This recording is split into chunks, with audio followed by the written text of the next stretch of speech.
বরিশাল নগরীতে একটি আবাসন প্রতিষ্ঠানের ব্যবস্থাপনা পরিচালককে মারধর ও শারীরিকভাবে নির্যাতন করে জোরপূর্বক চেক এবং সাদা স্ট্যাম্পে স্বাক্ষর নেওয়ার অভিযোগ উঠেছে। এই ঘটনায় সিসিটিভি ফুটেজ সামাজিক যোগাযোগ মাধ্যমে ছড়িয়ে পড়ার পর ব্যাপক আলোচনা শুরু হয়েছে। ঘটনা ভাইরাল হলে অভিযুক্ত মুস্তাফিজুর রহমান লিটুকে গ্রেপ্তার করেছে পুলিশ। ৫ জুলাই রোববার বেলা ২টার দিকে নগরের সদর রোডের বিবির পুকুর পাড় টপ 10 নামের একটি ব্যবসা প্রতিষ্ঠানের সামনে থেকে তাকে গ্রেপ্তার করা হয়। বরিশালের কোতোয়ালি মডেল থানার ভারপ্রাপ্ত কর্মকর্তা ওসি মোহাম্মদ আল মামুন উল ইসলাম বেলা ৩টার দিকে গ্রেপ্তারের তথ্য নিশ্চিত করেন। তিনি জানান, এই ঘটনায় সংবাদ সম্মেলন করে বিস্তারিত জানানো হবে। স্থানীয় সূত্রে জানা যায়, অভিযুক্ত লিটু যুবদলের রাজনীতির সঙ্গে জড়িত, কিন্তু দলীয় কোনো পদ পদবিতে নেই। তার বড় ভাই মাহবুবুর রহমান পিন্টু মহানগর স্বেচ্ছাসেবক দলের সাবেক সভাপতি।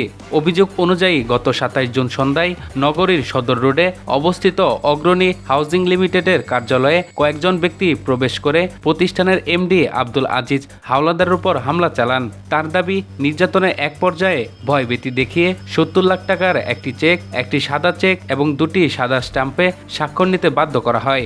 শনিবার রাতে ভুক্তভোগী ওই ঘটনায় সিসিটিভি ফুটেজ প্রকাশ করলে সেটি দ্রুত সামাজিক যোগাযোগ মাধ্যমে ছড়িয়ে পড়ে।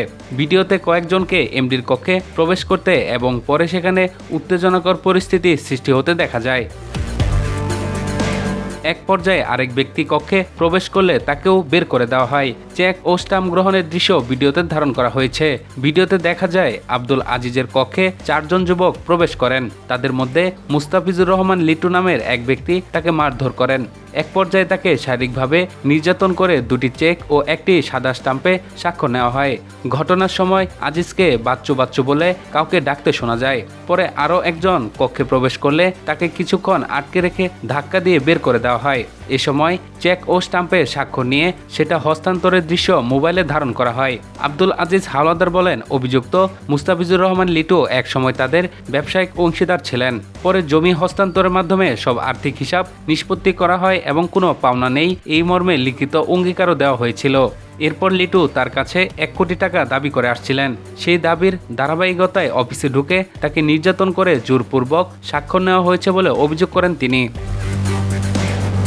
তিনি আরও জানান, ঘটনার পরপরই সংশ্লিষ্ট ব্যাংকে বিষয়টি জানানো হলে চেকটি থেকে অর্থ উত্তোলন করা সম্ভব হয়নি। পরে তিনি আদালতে নালিশি মামলা করেন। আদালত মামলাটি এফআইআর হিসেবে গ্রহণের নির্দেশ দিয়েছেন বলেও জানান তিনি। অভিযোগ অস্বীকার করে মুস্তাফিজুর রহমান লিটু বলেন, তিনি ও অন্যরা প্রতিষ্ঠানের পরিচালক ছিলেন। তার দাবি, আব্দুল আজিজ তাদের অর্থ আত্মসাৎ করেছেন। বিষয়টি নিয়ে শিগগিরই সংবাদ সম্মেলনের মাধ্যমে বিস্তারিত জানানো হবে। এই বিষয়ে বরিশাল মহানগর বিএনপির সদস্য সচিব আফরুজা খানম নাসরিন বলেন, কোনো ব্যক্তি অপরাধ করলে আইন অনুযায়ী ব্যবস্থা নেওয়া উচিত, তবে কাউকে এভাবে প্রকাশ্যে লাঞ্ছিত করা গ্রহণযোগ্য নয়।